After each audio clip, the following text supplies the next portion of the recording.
मूसलाधार बारिश हो रही थी और वो कमरे में बैठा जल थल दिख रहा था। बाहर बहुत बड़ा लॉन था जिसमें 2 दरख्त थे। उनके सब्ज पत्ते बारिश में नहा रहे थे। उसको ऐसा महसूस हुआ कि वो पानी की इस बारिश से खुश होकर नाच रहे हैं।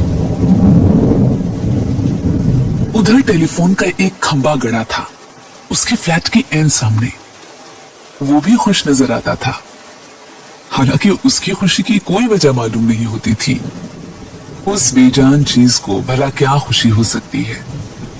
लेकिन तनवीर ने, जो बहुत गमगीन था, यही महसूस किया कि उसके आसपास जो भी चीज है खुशी में नाच गा रही है। सावन गुजर चुका था मगर बारिश नहीं हुई थी। लोगों ने मस्जिदों में इकट्ठे होकर दुआएं मांगी मगर कोई नतीजा नहीं निकला।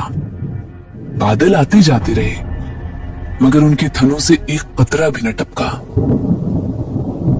आखिर एक दिन काले काले बादल आसमान पर घिराए और छाजों पानी बरसने लगा। तनवीर को बादलों और बारिश से कोई दिलचस्पी नहीं थी। उसकी जिंदगी चटियल मैदान बन चुकी थी जिसके मुंह में पानी का एक कतरा भी किसी ने न टपकाया हो। 2 साल पहले उसने एक लड़की से, जिसका नाम सुरैया था, मोहब्बत शुरू की थी मगर वो एक तरफा मोहब्बत थी। सुरैया ने उसे ध्यान देने लायक ही न समझा। सावन के दिन थे, बारिश हो रही थी। वो अपनी कोठी से बाहर निकला, लंगोट पहनकर नहाया और बारिश के मजे लिए। आम बाल्टी में पड़े थे। वो अकेला बैठा उन्हें चूस रहा था कि अचानक उसे चीखें और कहकहे सुनाई दिए। उसने देखा कि साथ वाली कोठी के लॉन में 2 लड़कियां बारिश में नहा रही हैं और खुशी में शोर मचा रही हैं। उसकी कोठी और साथ वाली कोठी के दरमियान सिर्फ झाड़ियों की एक दीवार लगी थी। तनवीर उठा, आम का रस चूसते हुए वो बाड़े के पास गया और गौर से उन दोनों लड़कियों को देखा। दोनों महीन मलमल के कुर्ते पहने थी जो उनके बदन के साथ चिपके हुए थे। शलवारें चूंकि लट्ठे की थी इसलिए तनवीर को उनके बदन के निचले हिस्से के सही आकार प्रकार का पता न चल सका।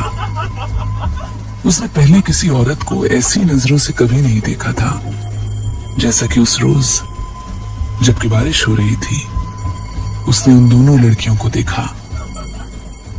देर तक वो उनको देखता रहा जो बारिश में भीग भीग कर खुशी की आवाजें बुलंद कर रही थी। तनवीर ने उनको पहले कभी नहीं देखा था, इसलिए कि वो मिजाज से कुछ इस किस्म का लड़का था कि वो किसी लड़की को बुरी नजरों से देखना गुनाह समझता था। मगर उस दिन उसने बड़ी ललचाई निगाहों से उनको देखा। देखा ही नहीं बल्कि उनके गीले बदन में अंगार बनकर हैंडपंप की तरह छेद करता रहा। तनवीर की उम्र उस वक्त 20 साल के करीब होगी। ना तजुर्बेकार था।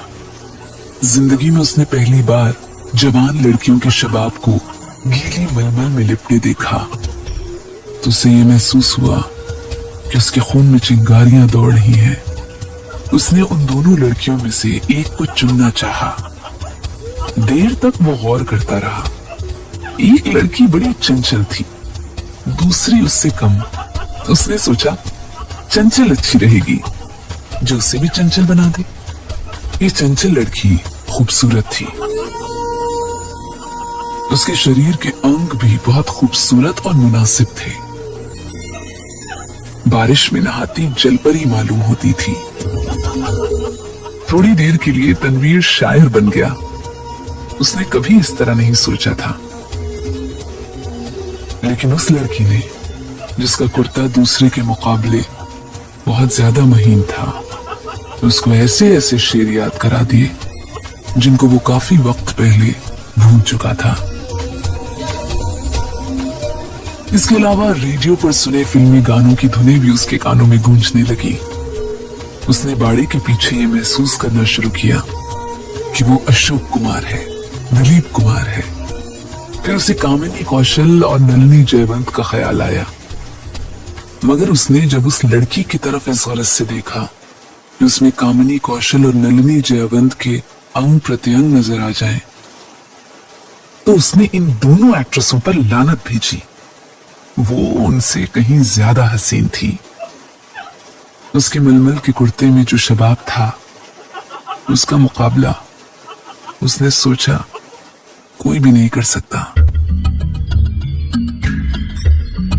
तनवीर ने आम चूसने बंद कर दिए और उस लड़की से, जिसका नाम परवीन था, इश्क लड़ाना शुरू कर दिया।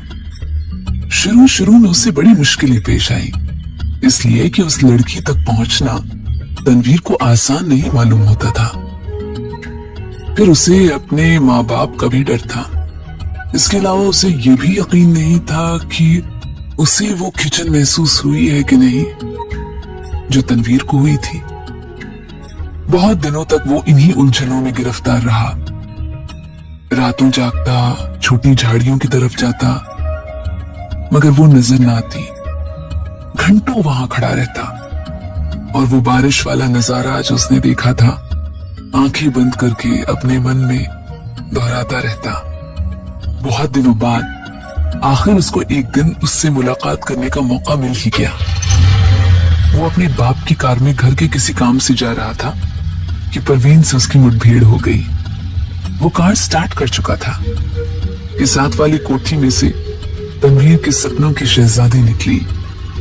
उसने हाथ से इशारा किया कि वो मोटर रोक ली। तनवीर घबरा गया। हर आशिक ऐसे मौकों पर घबरा ही जाया करता है। उसने मोटर कुछ ऐसे बैंडे अंदाज में रोकी कि उसको जबरदस्त धक्का लगा। उसका सर जोर से स्टीयरिंग व्हील के साथ टकराया, मगर उस वक्त वो शराब के नशे से ज्यादा सुरूर में था। उसको उसकी महबूबा ने खुद बुलाया था। परवीन के होठों पर गहरे सुर्ख रंग की लिपस्टिक थुपी हुई थी।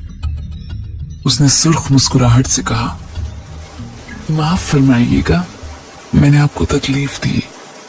बारिश हो रही है ना, तांगा इस दूर दराज जगह मिलना मुहाल है और मुझे एक जरूरी काम से जाना था।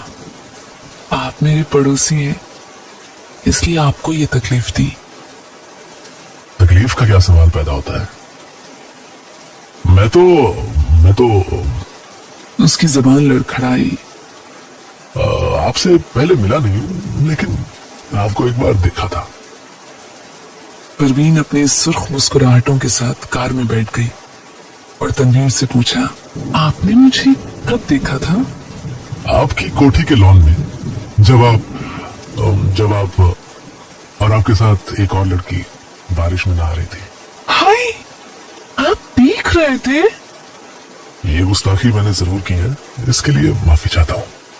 आपने देखा क्या था?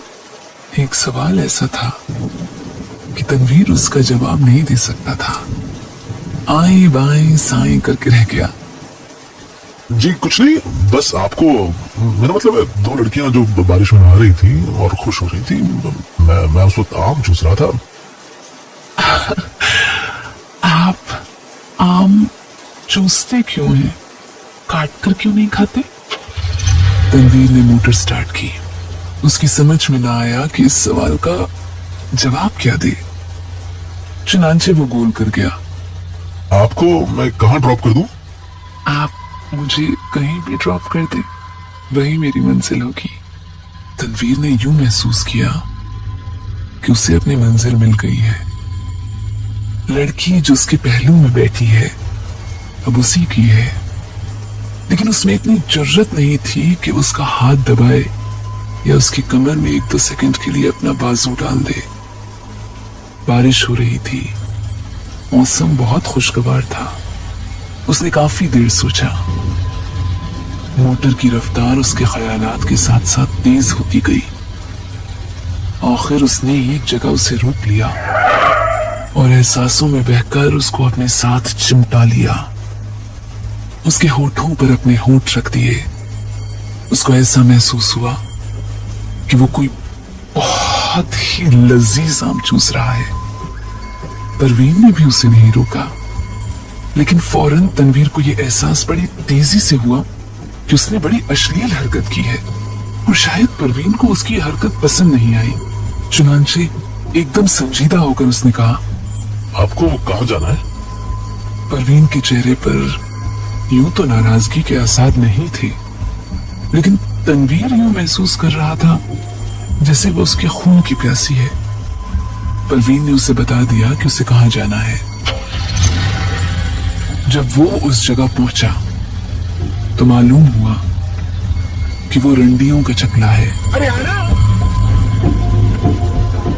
जब उसने परवीन को मोटर से उतारा तो उसके होठों पर गहरे लाल रंग की मुस्कुराहट बिखर रही थी।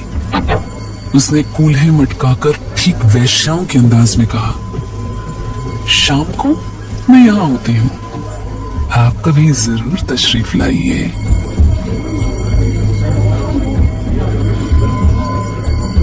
तनवीर जब बहुत चक्का होकर अपनी मोटर की तरफ बढ़ा तो उसे ऐसा लगा कि वो भी एक वैश्या है जिसे वो हर रोज चलाता है। उसकी लाल बत्ती लिपस्टिक है जो परवीन के होठों पर थुपी हुई थी। वो वापस अपनी कोठी चला आया। बारिश हो रही थी और तनवीर बेहद गमगीन था।